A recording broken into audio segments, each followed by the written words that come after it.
I see tonight's talk as telling you about an ending and a beginning in dream research over the past 100 plus years.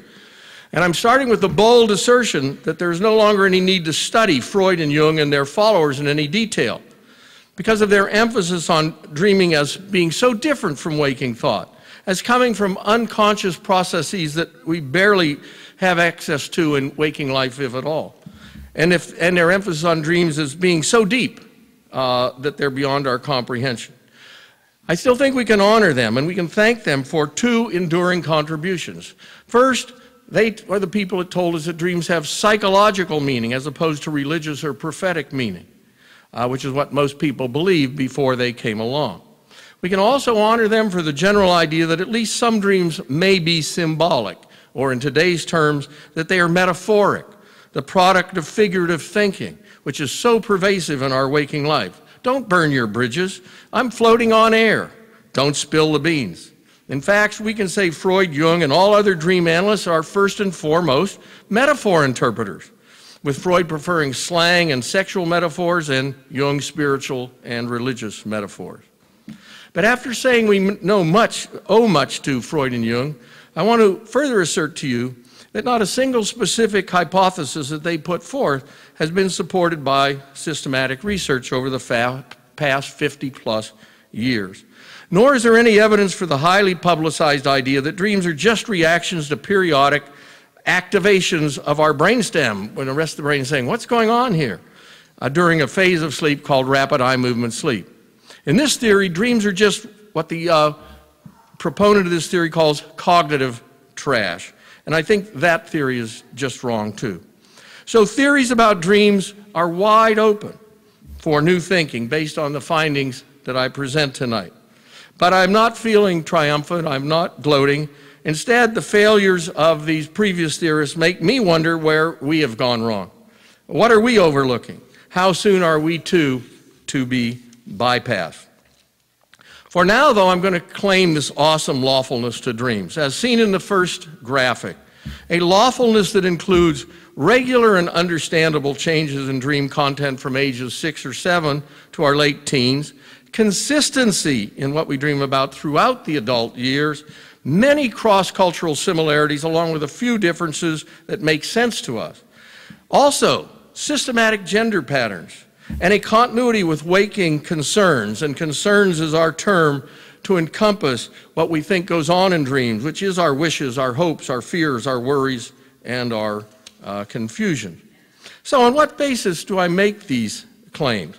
Put another way, how do we obtain the dreams we study?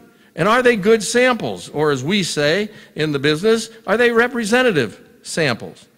Now, the general answer is that we collect dreams in a variety of ways that are seen in the next graphic.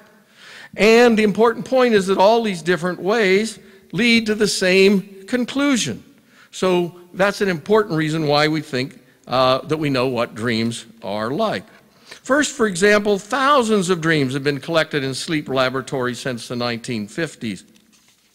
These dreams were collected from awakenings in different stages of sleep, not just this rapid eye movement stage of sleep. And what we have to just think of when we talk about sleep is the idea that there's different levels of brain activation throughout sleep. We're always asleep, but there's different levels of brain activation during that sleep period. These awakenings lead to 80–90% dream recall by most people, and most people remember far less than that when they're at home.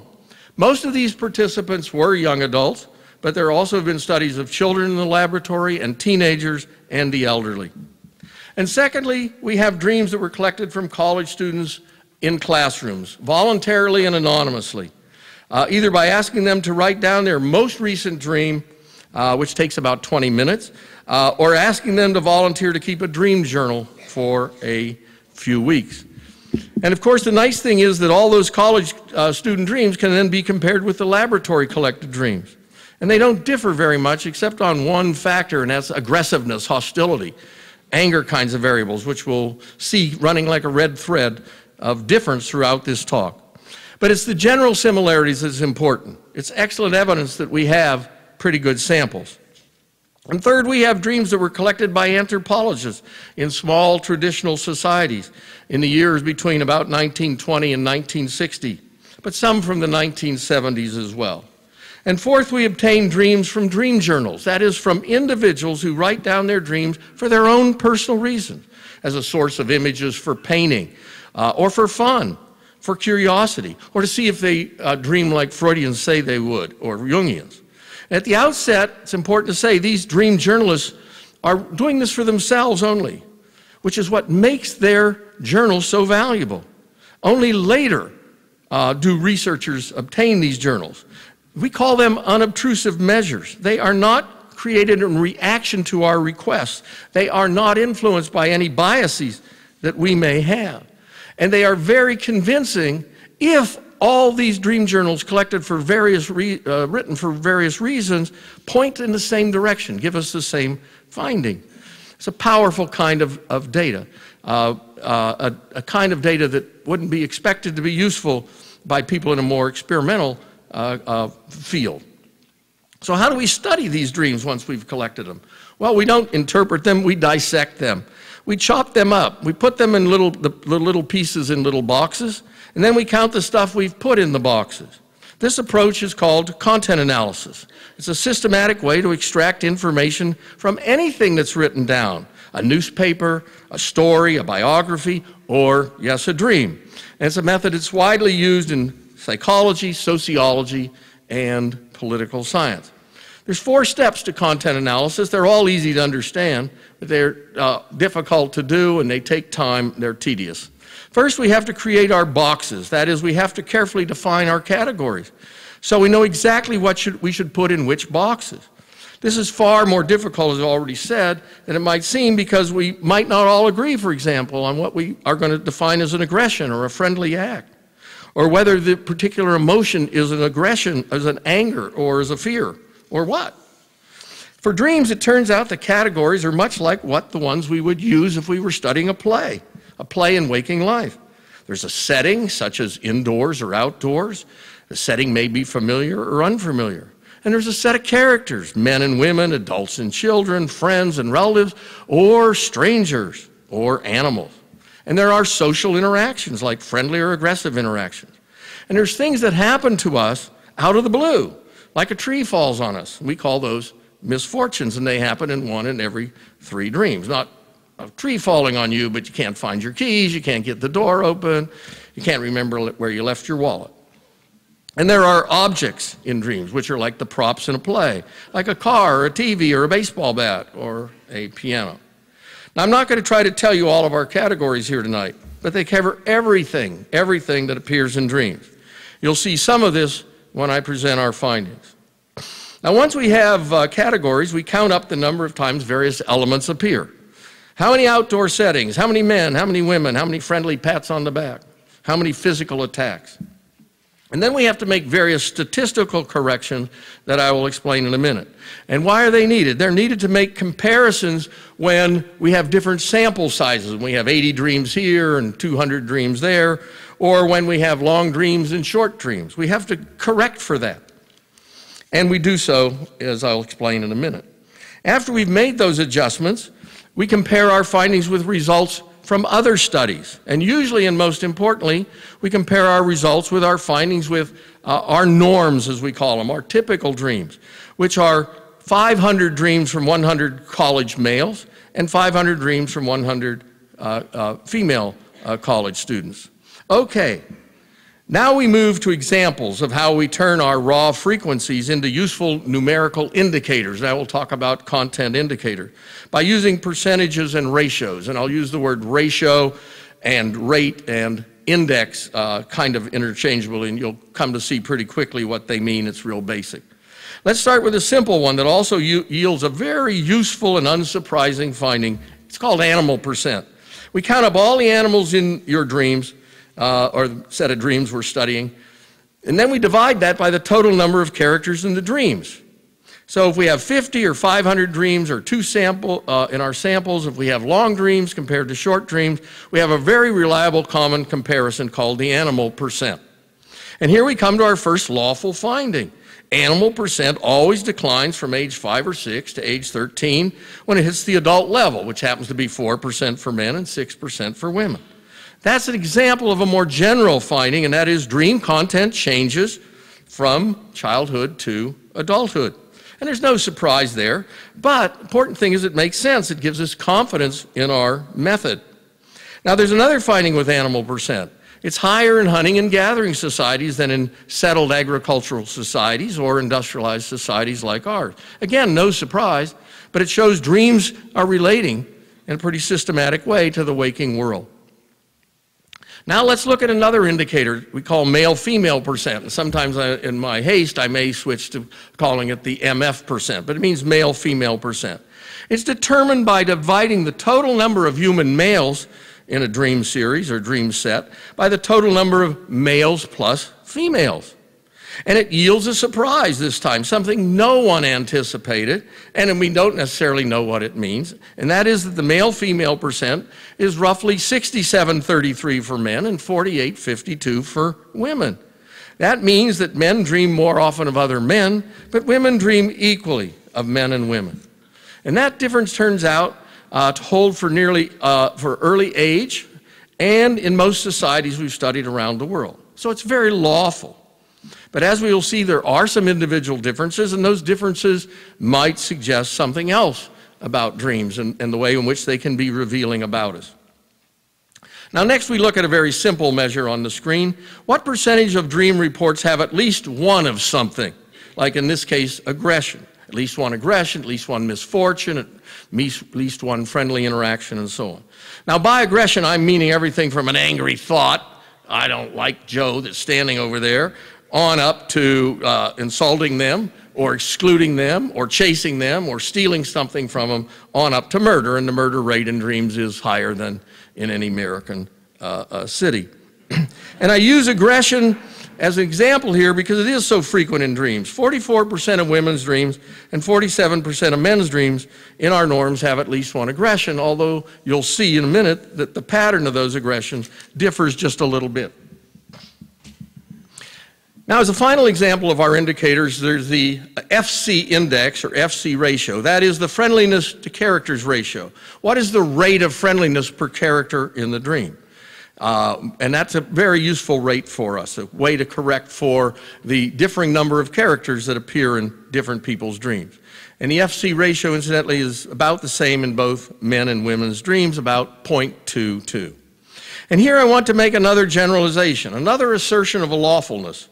Negative elements, aggressions, misfortunes, failures, negative emotions, are far more prevalent in dreams than positive elements, like friendly interactions or good fortunes or successes or happiness or joy. Almost 80% of the norm dreams for men and women have at least one negative element, but only 53% have at least one of the more positive elements. And you start to understand why one of my students once finished her paper by saying, I think my dreams are mostly worst-case scenarios. And I think it's a very interesting way of talking about dreams. Well, I've been talking about our norms, about differences of men and women and similarities.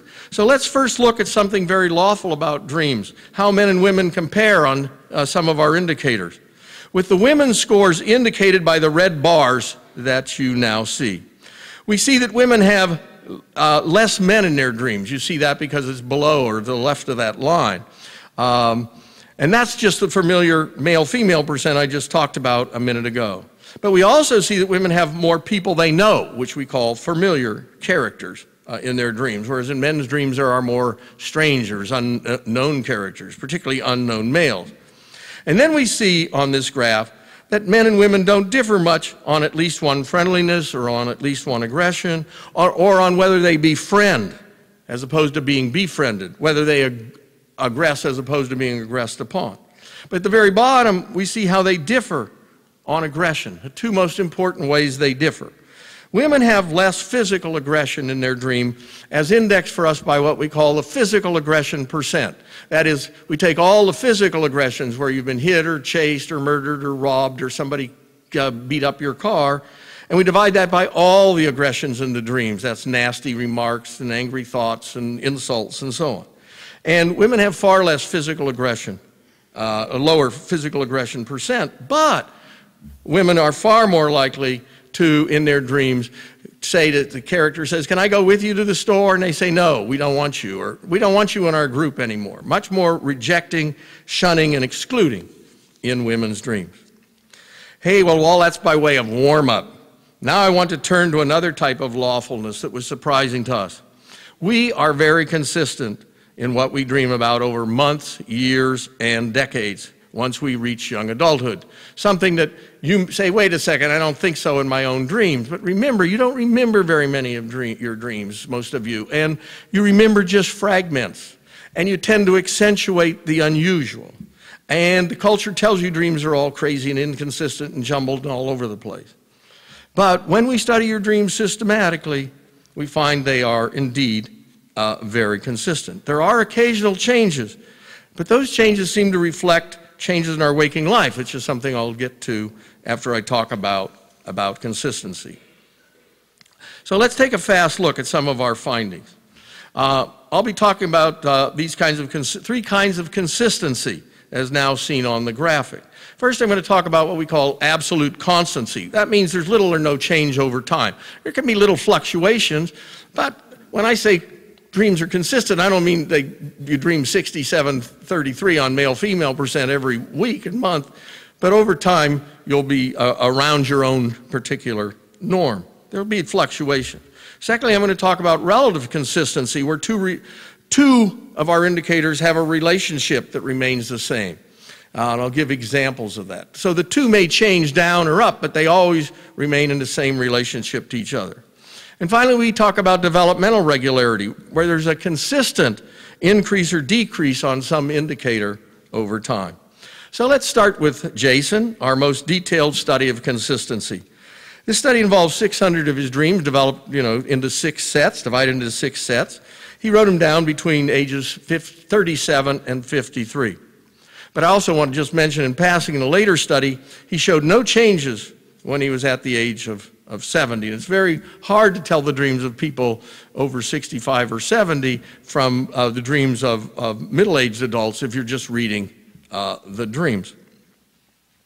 This study was carried out in the 1960s by one of the leading dream researchers mentioned by Melanie Mayer, and that's psychologist Calvin Hall, who created the content analysis system we use, developed the norms, and taught a few courses at UCSC after he retired to this area in the 1960s, and he was my friend and teacher.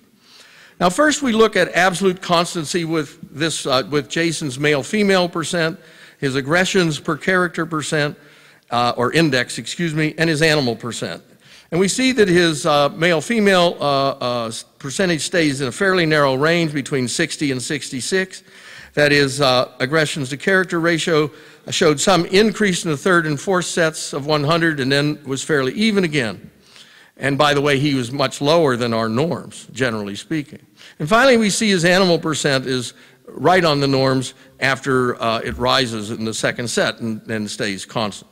So he shows a considerable amount of absolute constancy. But now we want to look at a relevant consistency that happens to have a little psychological interest. And that is, Jason always has a higher aggressions per character index with women than with men, which is just the opposite of our norms. And you'll notice the gap seems to widen in the last set. So we might wonder, well, what's going on here? And we poke around. And if we pull out his aggressive and friendly interactions, generally his interactions with his wife and his daughter, we see the answer in the next slide. Jason has an increasing number of aggressive interactions with his wife and daughter over time, a developmental regularity. The high points, the last 2 sets, come during and after a divorce, and while his daughter was becoming more independent and going off to college. Well, of course, those last 2 findings and comments are very suggestive about meaning in dreams, but we don't know quite enough about Jason's life to use him for other than a study of consistency. So I'll come back to some other findings like this that are provocative about connections with waking life. Jason's consistency was over 16 years and 600 dreams. Can we find it for a few months? Well, let's look at the 175 or so dreams from an entomologist who wrote them down for his own curiosity in the summer of 1939. It's a remarkable dream series, and you can read his preface to it on the DreamBank, where we call him the natural scientist. These dreams were never published. He never did anything more with them. But a niece of his inherited them when he died in the 40s, and then she eventually sold all of his books to a scientific book dealer, and a psychiatrist who studied dreams bought this dream journal, and that's how it came to us. And it's been studied by several different people. Well, as you see in the graphic, what we used him for was consistency. He was consistent on a number of our indicators over the span of just 3 months, comparing half of 175 with the other half of 175. And you can see he was almost exactly the same on male-female percent and familiarity percent. Those are the top two on the graphic. And next we see he varies a little in the percentage of times he's a befriender on a friendly interaction, but he's about the same in the percentage of time he's an aggressor in aggressive interaction. And he's about the same on the two indicators for settings. Indoor, outdoor, and familiar, unfamiliar. And he's a little lower, though, on negative emotions in the second set. But all in all, I would contend to you that these findings show considerable absolute constancy over just 3 months. Well, I said earlier that consistency probably sets up in young adulthood. And we're going to take a look at that. But we don't have enough studies with enough dreams to be entirely confident of just when that happens. Here's a look at several indicators for a young man, Mark, who wrote down 30 dreams just after high school, another 30 as a junior in college, and 50 2 years after college. It's not quite a large enough a sample for us to be confident. It really takes 100 to 125 dreams in each sample for our indicators to be entirely reliable. But note how consistent he is on his male-female percent at the top, and the FC ratio, the friendliness to characters index, at the bottom. But note also, right under the male-female percent, that his familiarity percent declines once he's in college. And that's an interesting finding for us because it could reflect leaving home to go across the country to school. And what we need is a study then of the dreams of seniors in high school and compare them to when they are freshmen in college and see if they do indeed, now that they are in a more impersonal world, a world of strangers, if that does change. Note also he is likely to be the aggressor once he's in college and to have a higher AC ratio, although I would note he's below our norms on aggression. And I also note, yes, as I hope you did, he is atypical in terms of his very low male-female percent. And it turns out that there were no adult males in his life until he was age 10, and he didn't bond deeply with those who then came into his life. But we don't know enough about Mark for me to make more of that, so again, I will postpone talking about that kind of issue. Now let's look at 400 of the dreams in a remarkable series by Kenneth, who wrote down every dream he had in his first 3 years of college. Indeed, he's still writing them down at age 26, but they would overwhelm us because just the first 3 years of college is 2,022 dreams. And what we did was to study the first 100 he gave us, and then the first 100 he wrote down in the next year, 1997, the first 100 he wrote down in 1998, and then the last 100 he sent us. And you can see at the top, he's remarkably consistent on what's called the aggression friendliness percent, an indicator that will come up again. And it consists of putting all aggressions that are in the dreams and dividing them by all aggressions plus all friendliness. And you'll see he's in the mid-60s, which means there are more aggressions than friendly interactions. 50-50 would mean there's an equal amount of friendliness and aggression. An AF percent of 50 would mean there's an equal amount of friendliness and aggression in his dream. But he's not far from the male norm, which is 59%. And for women, incidentally, there is a difference on this. The aggression friendliness percent is about equal. It's 51 for women. So their dreams have more balance of aggression and friendliness, just as they have more balance of men and women. And note at the very bottom, that he is consistent on dreams with at least one sexuality, which is defined for us as starting with just romantic thoughts and going up from there. And on this issue, he is right on the male norms, and it's a way of saying to you that there is not a great deal of sexuality in the dreams of people at any age. With, of course, individual differences. And with everything I say, there are some individual differences, as we are soon going to see. But in between on Kenneth's graphic there, on his profile, and we call this an H profile based on the statistic we use, but we don't want to get into that, we notice there is variation. The aggressor percent, kind of a pinkish color, unless Adam changed it on me, jumps around a bit. And there are declines in the at least one aggression, which is in red or was in red, and then at least one friendliness in green. So it's a mixed picture, and we have to conclude on the basis of Mark and Kenneth that some indicators are already showing consistency at age 18 or 19, but others aren't. So we can't say for sure when dreams show the consistency of adjacent or other of the adults we have studied. Well, so much for consistency in individual dream journals. I now want to tell you quickly about 3 other kinds of consistency. First, there's historical consistency in what college students in the United States dream about. Again, a total surprise to us. Their dreams have not varied from the time Calvin Hall first collected them in the 1940s at Case Western Reserve University in Cleveland, Ohio, to the late 1970s when a psychologist collected dreams at the University of Richmond in Virginia, to the mid-1980s in mighty Berkeley, where a former Santa Cruz student and Berkeley PhD, Veronica Tone, collected dreams from women students. And they are also the same in the early 1990s when we collected them in classes at the University of California at Santa Cruz. Second, there's a cross-national consistency because college students in Canada, Switzerland, the Netherlands, India, and Japan have dream content similar to that of American students, with one important difference, where we could have more solid findings, that is, bigger samples, and that is that our dreams, maybe no surprise, are more likely to have aggression in them than the dreams of people in these other societies. Third, there's a cross-cultural consistency. The dreams collected by anthropologists are similar to ours on many of our indicators. As with us, there's always more familiar than unfamiliar characters, more aggression than friendliness, more misfortune than good fortune, more negative emotions than positive emotion. And of course, the findings on a gender difference on male-female percent also hold for these societies. Here, let me just say, what are the differences? Do these societies differ at all, besides on animal percent? Well, yes, they do. They often have more aggressions, and among those aggressions, they have a higher physical aggressions percent. They are really out there hitting each other even more than we are. Well, all these findings show the lawfulness, the regularity of dreams. But what do we actually dream about? All this is pretty abstract in a way, pretty quantitative. How does all this relate to waking thought? The answer is that most dreams are about familiar topics, and that our dreams reflect our waking thoughts and concerns.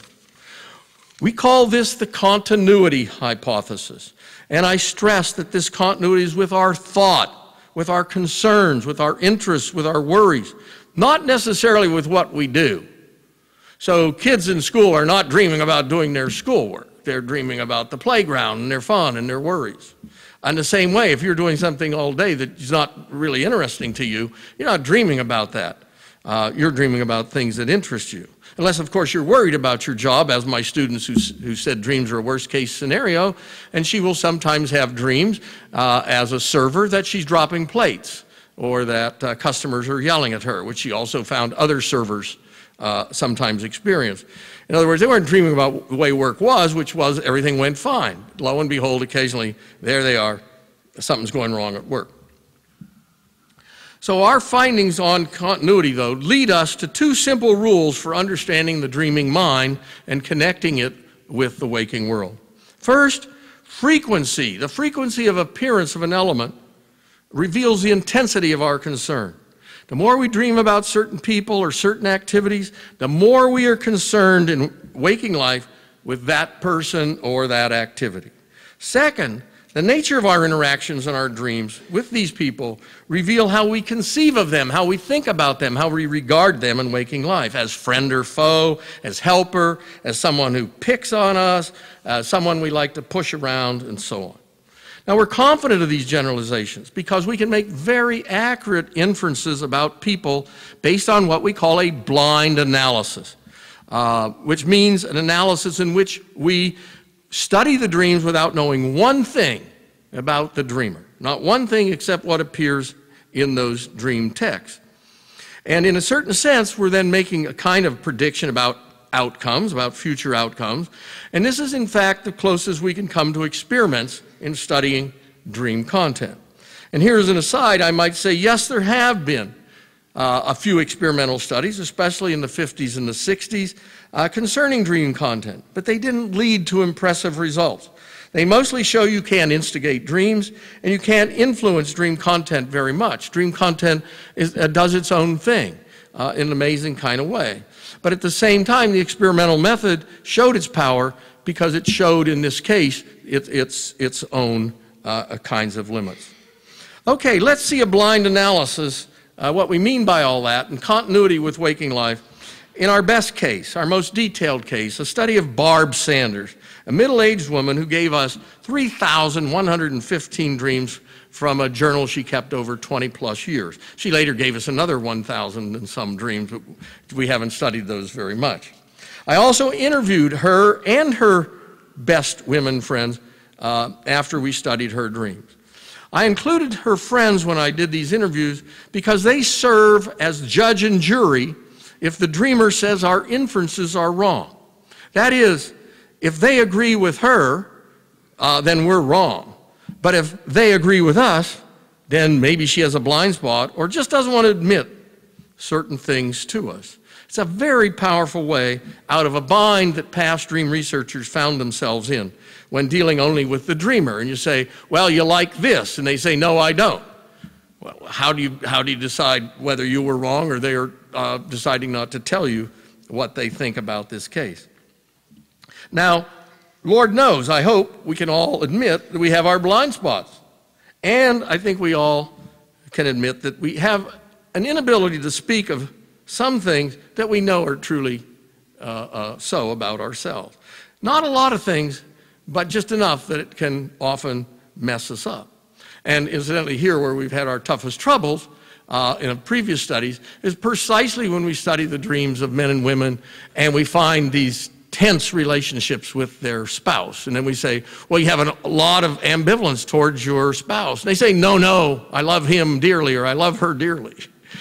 Well, it's not quite what the dreams say, but we're kind of stuck. Now, in the case of Barb Sanders, there were no disagreements. Our inferences were confirmed by her and her friends alike. Now, out of all our many findings on Barb Sanders that are all in a document on dreamresearch.net, as well as in one of my books, I want to focus on her interactions with three important people in her life to show how detailed a dream dissection can be. And these three people are her mother and two of her best female friends. I'm also going to make some brief mention of her dreams of her ex-husband.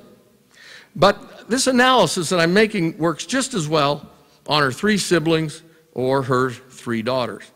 In the slide now before you, the first line shows her normative or baseline numbers for friendly and aggressive interactions, for befriending, and for being the aggressor, with most people in general in her dreams.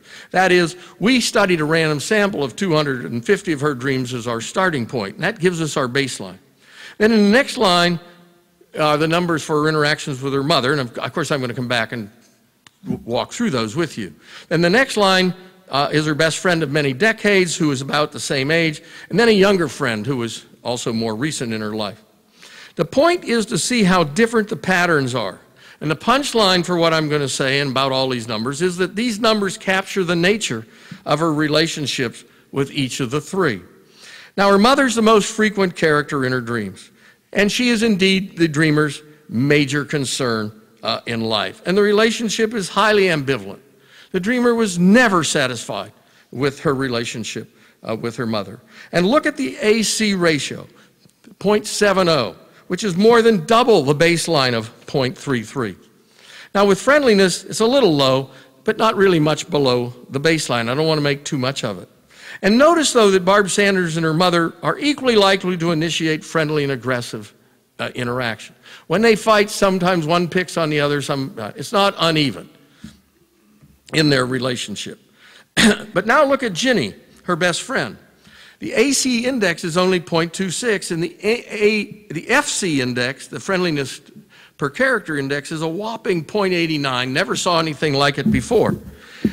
And notice they are equally likely to initiate the rare aggressive interactions that occur and the frequent friendly interactions.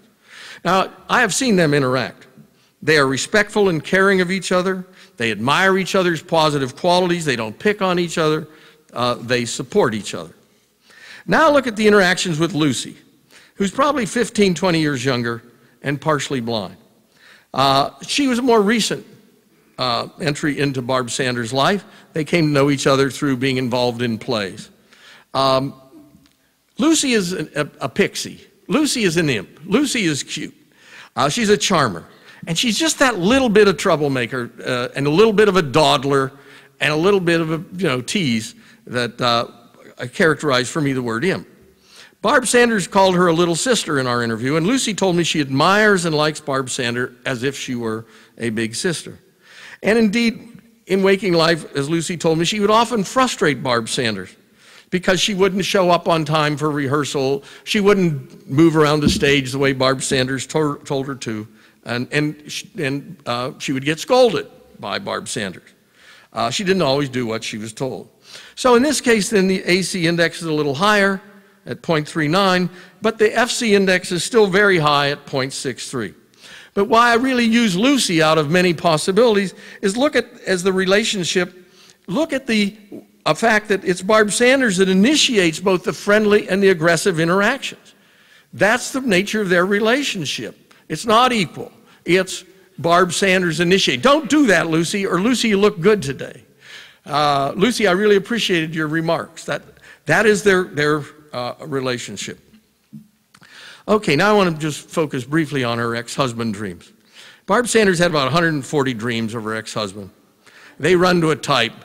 They would be great to run as a late-night video of the brain. All of a sudden, he appears. She's in the house, and he appears. He said, oh, my God, he's back. And she's a little upset.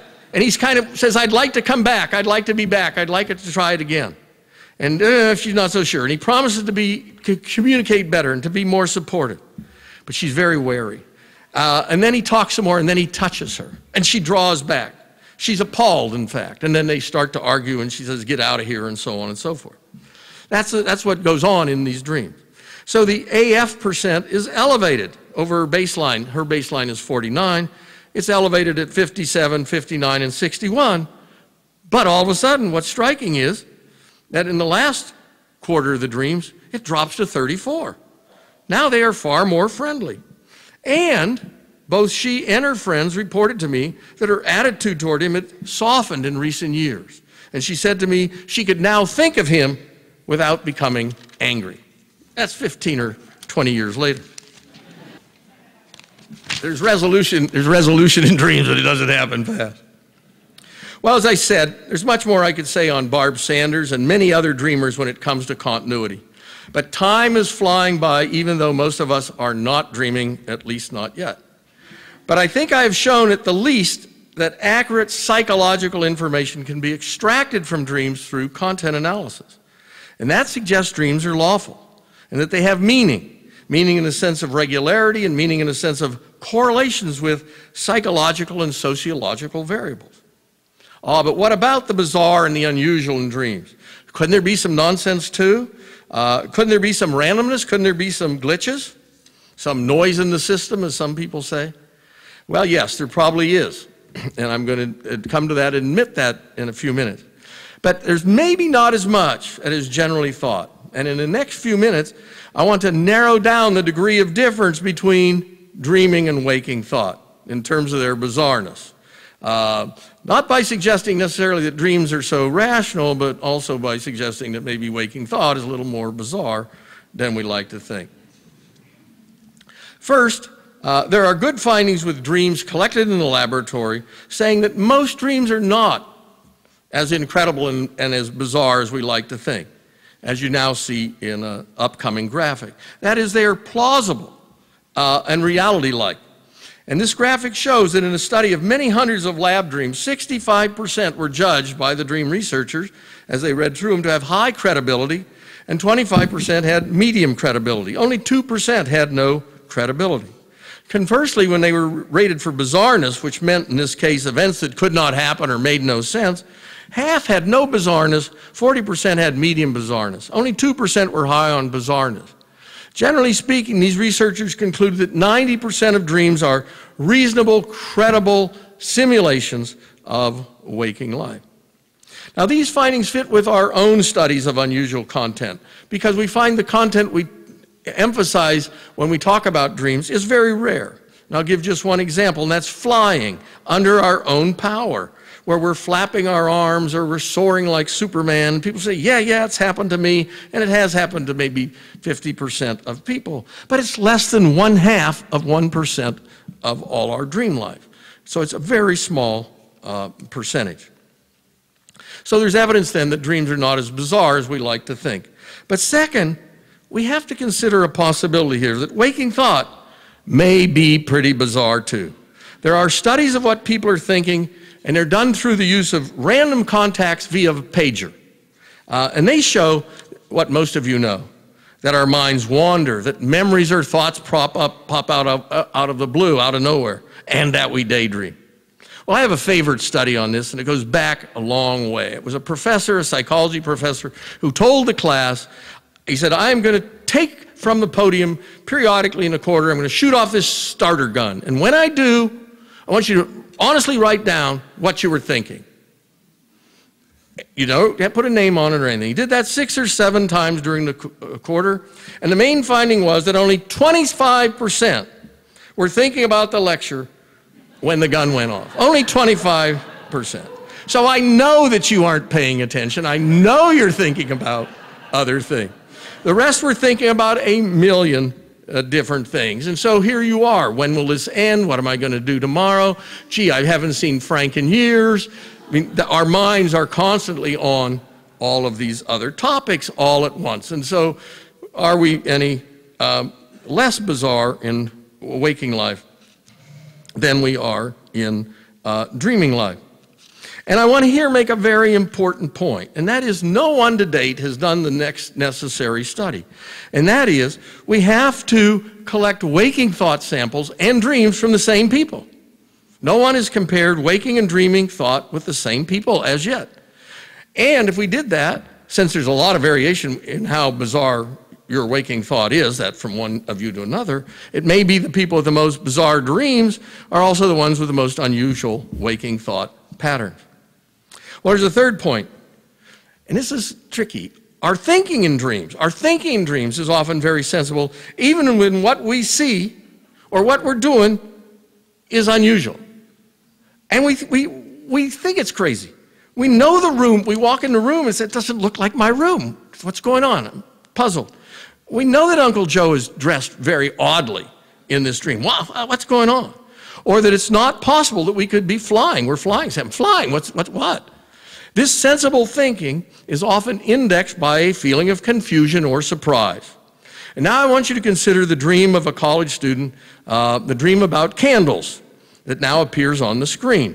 The dreamer's confused. He's at a birthday party that turns out to be for him, and it's probably a 21st birthday. He's puzzled and amazed that there are more candles on the cake every time he counts them.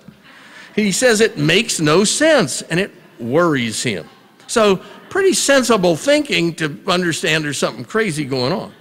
Now I want to consider a powerfully clear thinking in the next dream. That of a widower we call Ed. And he's amazing too. And his dreams are on DreamBank, and we've studied him in great detail, and I've written a very detailed paper about him. He wrote down every dream he had of his deceased wife, because the first time that dream occurred to him, a month after she died, was stunning to him. And he was so glad to see her, and it was so real. And so he began writing those dreams down, and he wrote down 140 some dreams about his deceased wife in the next 22 years, and only her, no other dreams. He enjoyed seeing her in his dreams. He felt closer to her again. In a very real psychological sense, experientially, he was with her again. And this is seen best in a very impactful type of dream that many people experience after the loss of a loved one. A dream in which they see the person alive and are amazed or thrilled or fearful or puzzled because they realize the person is dead. So now, on the next graphic, you see how Ed reacted to such a dream. He sees his deceased wife, Mary. He's surprised. He's excited. But he knows she's dead. His thinking is clear. He can't believe what he's seeing and experiencing. But he's nonetheless glad to experience it. This strikes me as pretty sensible, not bizarre at all. reflecting his grieving state of mind. He knows she's gone, but he can't believe it. He can't accept it. He can't conceive of it. Now, Ed's dream, and indeed the student's dream of the increasing number of candles on the birthday cake, and even your dreams of flying under your own power, bring us to another point about the unusual, one that we haven't answered adequately at all. And it's very hard to study. We've made very little progress. Could these dreams be metaphoric? Are they the product of the same ability to produce figurative thought that is present in waking life? That is a flying dream an elation dream? After all, we know that to be flying is to be up. When we're happy, we're flying. We're walking on air. We're high as a kite. And could the increasing number of candles on the student's birthday cake reflect his concern that was in the text of that dream, that life may pass too quickly, he says, after age 21? Is that a metaphoric statement of his worries? Now, in the case of Ed's dreams, recall back to Ed's dream that I had up there a minute ago. The thought she is dead may have led to a metaphoric portrayal of that idea. Recall that her beautiful complexion changes into a waxen, artificial face. That is indeed a very powerful image. Now consider another of Ed's dreams that's going to come up on the screen, where Mary is back to life. We call these back to life dreams as compared to dreams. He has dreams where he and Mary is sick, he's taking care of her. But he doesn't have that shock of, oh my goodness, she's alive, but she can't be because she's dead. It's just a dream, which many of you have had about deceased loved ones, where you're just doing the ordinary thing, but you don't have that back to life quality. This is another back to life dream, and this time he sees her across a road that he knows to be the dividing line between life and death. And we all know expressions about being on the other side. So right there, he may have made a very metaphoric statement that he knows somehow she is on the other side, but yet he can be in touch with her because she is in his mind, she is in his memory. And indeed, in his notes about his dreams, he said, I'm not a highly religious person, but he said, I just feel like sometimes she visited me. A powerful kind of feeling. Well, I could give other anecdotal examples of seemingly metaphoric aspects of dreams, and they're very tempting to believe. But here I must admit that we do not have the kind of systematic evidence that I would need to be convinced enough to add metaphoric thinking to the lawfulness of dreams. And I add it, of course, because I hope there are students here, and it's a task that cognitively oriented students, we call them cognitive psychologists, could well take up. Furthermore, I can say to you with chagrin that there are many unusual elements in Ed's dreams that do not seem to be metaphoric, no matter how hard we stretch, even though we can look at all of his dreams. And we found that there were even more such elements that we couldn't understand as metaphoric, unusual elements, in the dreams of Barb Sanders, where, don't forget, we have a huge number of dreams and knew much more about her. So in the end, I do suspect there are some cognitive defects or glitches in dreams that are not following waking lawfulness. But there I also want to add that we've got to study waking glitches in our thinking to see if there's parts of our thinking during wakefulness that are not following by a good lawful way. Now, the idea that there may be glitches in our dreams, cognitive defects, is supported by the fact that there are even more of these unusual and jumbled elements in a dream state I have not talked about yet tonight. And that's the little mini dreams we have just as we are falling asleep. Sleep onset dreams, we call them, and they've been studied 3 or 4 times in the laboratory. They are very often scrambled and jumbled and just don't seem to make much sense. And that may fit with the fact that we are in a process of changing from one state to another, one level of activation to another. And that could fit with the idea that glitches could happen in dreams later in the night as activation levels flutter. Well, having covered all this ground on dream content, I now want to step back in these final minutes and then look at the big picture. And Lord knows, even wax philosophic for a tiny minute at the end. I want to talk about what dreams are. When do they occur? Do we know anything about the parts of the brain that generate them? And do they have a purpose? And if they don't, why do we insist so much that they do? First then, what are dreams? As I say in the graphic you now see, they are first and foremost, quotes, just a form of thinking that draws on our waking conceptual system, on what we call our cognitive maps, which are filled with the information on how we feel about ourselves and about others, and about how the world works, about what it's like when we go into a restaurant or go to a theater, and so on. And as I will show you in a minute, when we look at the neural network for dreaming, and yes, we do think we know something about the neural network for dreaming, dreams are the mind roaming freely with none of its usual internal or external constraints. But having said that, which is very academic and dry, they are far more than that. They are dramatizations of our concerns. They are realistic simulations of our lives.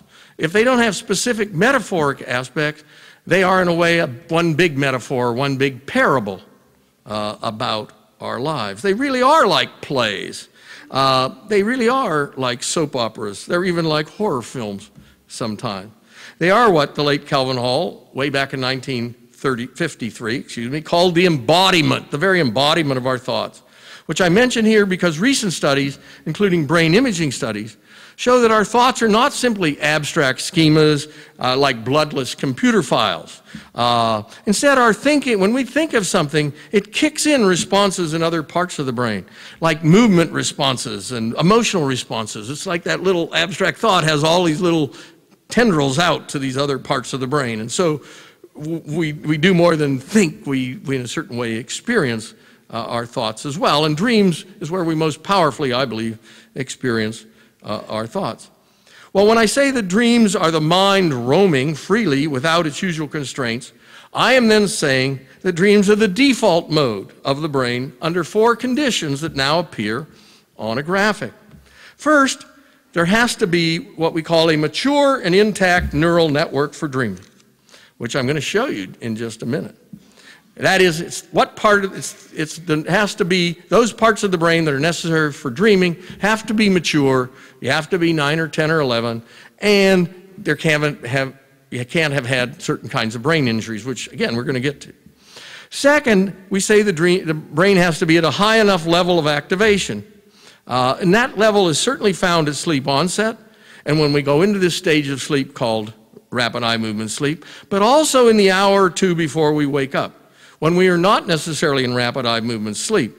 And dreams from those late parts of sleep period or just before we wake up, whether we're in REM or non-REM as they're called sleep, are very similar to each other. And that's contrary to our past beliefs and what you've heard through the media. The media is not to be faulted. We were wrong and told the media the wrong thing, and now they keep saying it. Third, there have to be a blockage of external stimuli. You can't be receiving incoming visual and auditory messages and so on and get into a dreaming state. There has to be blocks at key points that do happen in the brain, and you can see exactly where they throw up what are called blockades as we fall asleep. The gates are down for hearing and seeing and so on, and they become very selective, we could say. Now fourth, and most kind of mysterious or vague of all, and no one understands it fully, we have to lose our self-control system. That system that keeps us focused on second-by-second events, that tells us what time it is, where we are, what we have to do next, and tomorrow, and when do we get to the desserts, and is he over 55 minutes yet? All these things, keeping us focused. When that system goes down, then, in the context of the other 3 variables, we dream. And we can dream even in a relaxed waking thought in a darkened room with the electroencephalogram showing that we're kind of awake.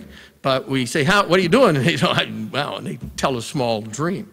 So we can even maybe dream while we're awake under those 4 conditions. Well, maybe part of this mystery of the self-control system is solved when we look at the parts of the brain that are needed and not needed for dreaming. We think we have come to know something about this issue in just the last 10 to 15 years through 2 types of studies that point in the same direction. One are studies called brain lesion studies. Those are studies of people that have suffered a brain injury. They are neurology patients. They come to a clinic. The other kinds of studies are of average individuals who are taking part in what are called neuroimaging studies, with words you've heard, PET scan and fMRI studies of everyday people during sleep and comparing their sleep and waking. In the brain lesion studies, the people that come to the clinic are asked if they lost their dreaming. How is your dreaming? Has your dreaming changed at all since your injury? And if so, how? And there are ways it can change. If you get injuries to a certain part of the visual association cortex, then you won't have the pictures anymore in the dreams, or you'll just see slides, as one person put it. They'll just be images that don't move. Now, in the imagery studies, the waking brain is compared to low activation sleeping and then to rapid eye movement sleep.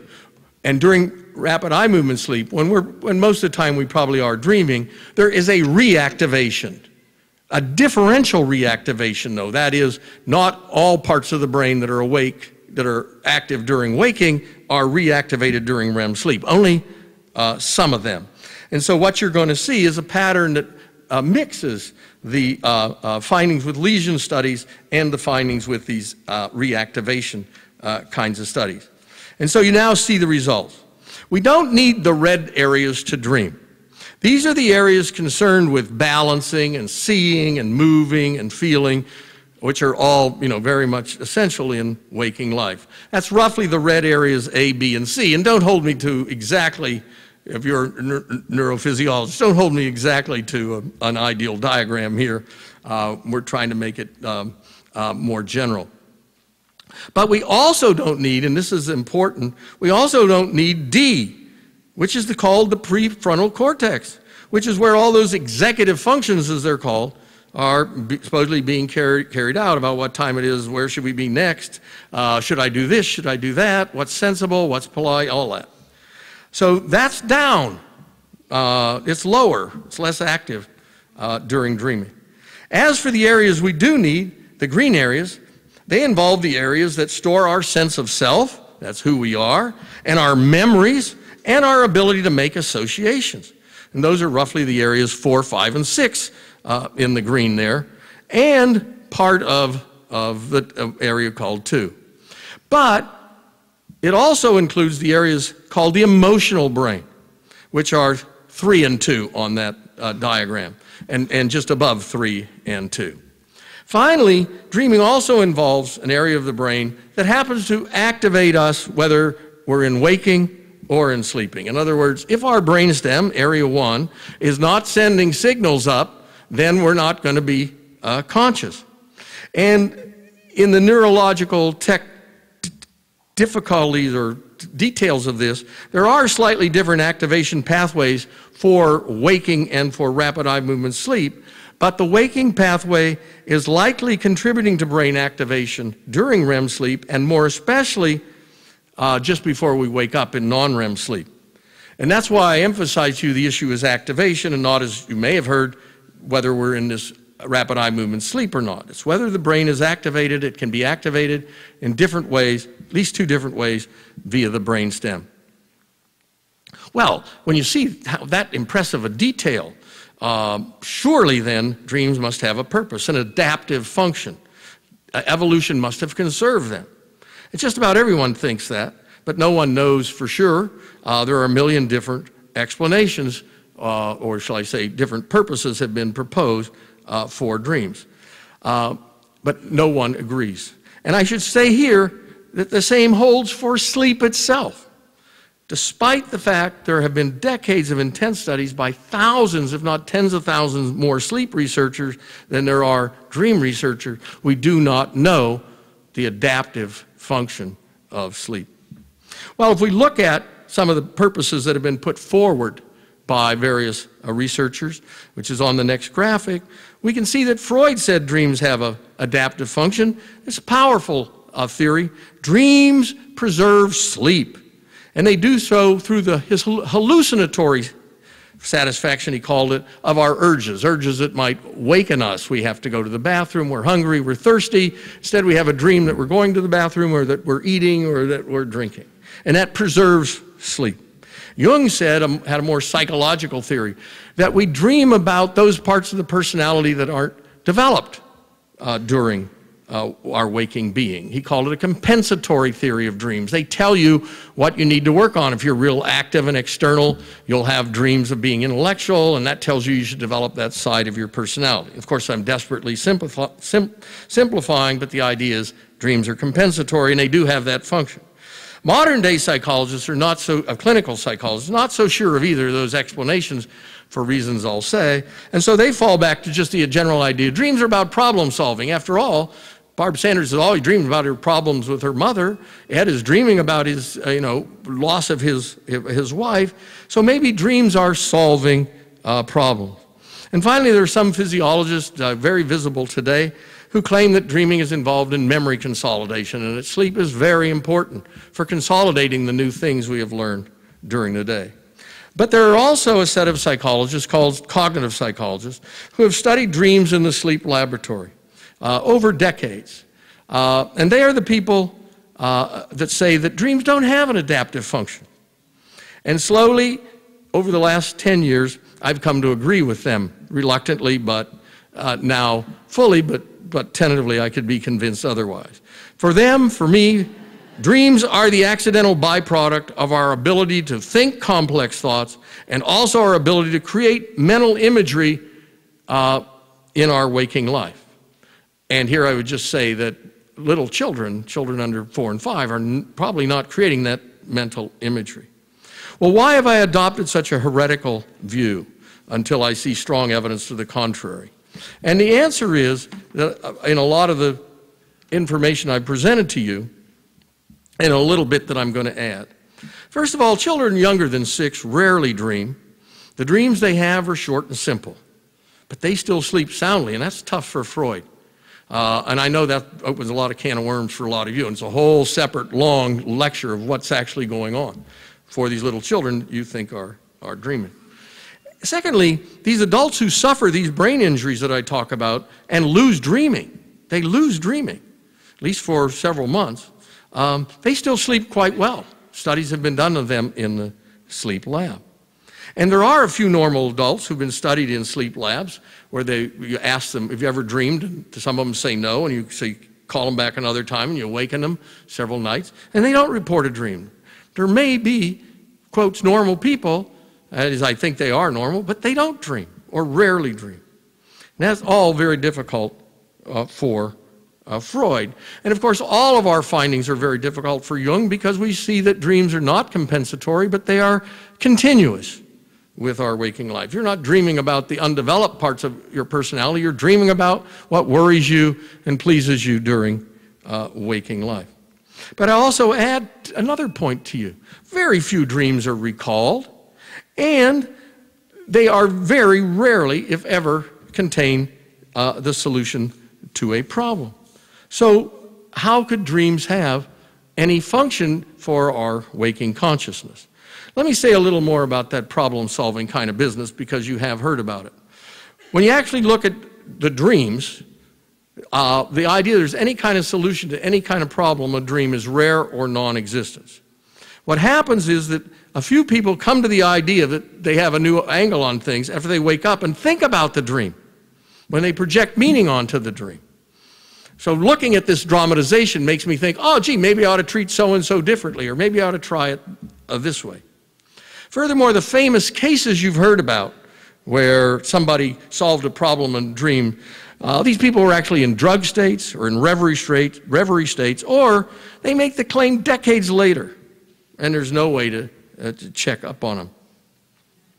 And then I think that there's another thing that's, I think, the most devastating point on this problem-solving theory of dreams, and that is we often wake up with no idea of a dream in our mind, and we have a fresh perspective. It's sleep, not dreams, that knit the raveled sleeve of care, and that leave us with a new outlook, and with the, oh yeah, that's what I should do, that's the way I should approach that math problem or this other particular kind of a problem. And finally, on the issue of memory consolidation, the striking thing there is our dreams are not about our memories. Our dreams are not about what happened yesterday or the week before. Our dreams are more general dramatizations of these dilemmas and interests and issues that we have. So when you ask people, look through this dream and tell me if any part of it's based on a memory or anything that happened, it's very small percent of the content is talked about in that way. So it's very hard for me to see how dreams are a form of memory consolidation.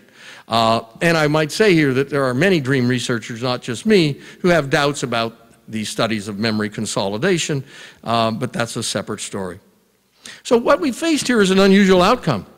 Dreams have meaning, I would claim to you, but they have no, quotes, purpose. And that is not, we usually combine those two in our thinking. However, that doesn't mean they are useless. And here, of course, I'm nearing the end of my remarks. To the contrary, people all over the world have invented uses for dreams and then preserved those uses through culture, through passing them down generation to generation, probably from the very time we first had the brains that we have now. So the next graphic lists the main uses we have invented for dreams. First, they're crucial in religious beliefs and ceremonies in virtually all religions. They are seen as the gateways to the spiritual world, or as messages from the deities. And indeed, the father of anthropology, a man named Tyler, had said that it's our ability to dream and the powerfulness of dreams that helps us to believe in a spiritual world. Secondly, dreams have been extremely important in many societies in medicinal kinds of ceremonies. Shamans diagnose illness in society after society around the world through trips to the dream world. And they were, in effect, of course, the first psychoanalysts. Third, dreams have a great use in creative productions in art, which is not the same as problem solving. People derive new images to paint. They see beautiful, incredible new images in their dreams. They develop plots for stories. And most strikingly, studies of musicians, they hear new music in dreams. And Paul McCartney said the melody for Yesterday, he heard it in a dream. He thought, well, he must have heard it somewhere else. But he couldn't find it anywhere, played it to his friends, and finally decided, well, I heard that first in a dream, which I think is appropriate to mention here in this music recital hall. Fourth, Western cultures find dreams useful in our psychological issues, in psychotherapy. They are a form of self-disclosure for those who are reluctant to talk about themselves. So I say, tell me about yourself. Well, I want to talk about it. Well, tell me a dream. Well, dreams are just far enough away. Oh yeah, I had this dream last night and I killed 3 people. But somehow we have a distance on that. And then, well, let's talk about that. Yeah, well, I get pretty angry with Joe and I would never kill him, but I did kill him in that dream. And so they go. And indeed, studies by counseling psychologists, systematic studies, have shown that people like to talk about their dreams in preference to just talking about themselves. And furthermore, they feel that it helps them to talk about their dreams. So there we give another tip of the hat to those modern-day shamans named Freud and Jung. And dreams can also be very important in tribal initiations into adulthood and indeed at other times of transition, which leads to another generalization, and you know how professors love generalizations. Dreams become important to us. We turn to them, we listen to them at times of transition or crisis, whether that crisis be personal or cultural. But why do dreams make such a deep impression if they are just a form of thinking with no adaptive function? Why do we insist on finding uses for them? Why do we see them as making connections to other worlds, whether that world be the spirit world for most people in the world, or in our case, to a world we do not know called the unconscious in the 20th century, a part of us that is separate, that the self does not accept as part of it? Why is it that we think of dreams as that connection to that other world?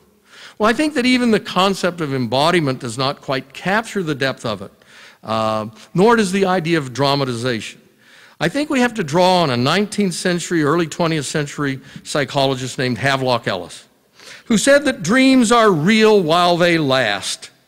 Can we say more of life? Dreams are so immediate, they're so vivid, they're so full of details, sometimes including vivid color and creative construction, such as beautiful houses, beautiful landscapes. They are realistic, yes, but they're more than that. They're so creative. In a word, we experience in dreams. We don't just think in dreams. Now, even we dream researchers, we who dissect dreams in our waking life, we also experience the powerful reality of dreams. Now, they may lose their potency upon awakening for most of us, but not always. And for some people, dreams and their impact will carry over for days, and for some, in rare cases, for a whole lifetime. And perhaps they would have even more impact, be even more real, if they had a continuity of memory from dreaming to dreaming. That is, if we went into a dream and remembered our whole past dream life, maybe it would have that same equal powerful feeling with the reality of waking life. So we end up that we live two experiential realities that are mostly separate but are built of the same conceptual system. One of those realities is the waking state has continuity from day to day, or so we like to think. The other state, the dream state, is always a new adventure that seems to begin with, basically from research, a flip of our mental Rolodex, and then off we go. And the dream then unfolds in a relatively coherent fashion. It's an epic for the ages, except we usually forget it. That is, we forget 98% of them. And I want to say that I hope that your dreams over the next few weeks are more positive and more elevated and more interesting, intellectually speaking, than those of the thousands of people we have been able to study to date. Thank you very much.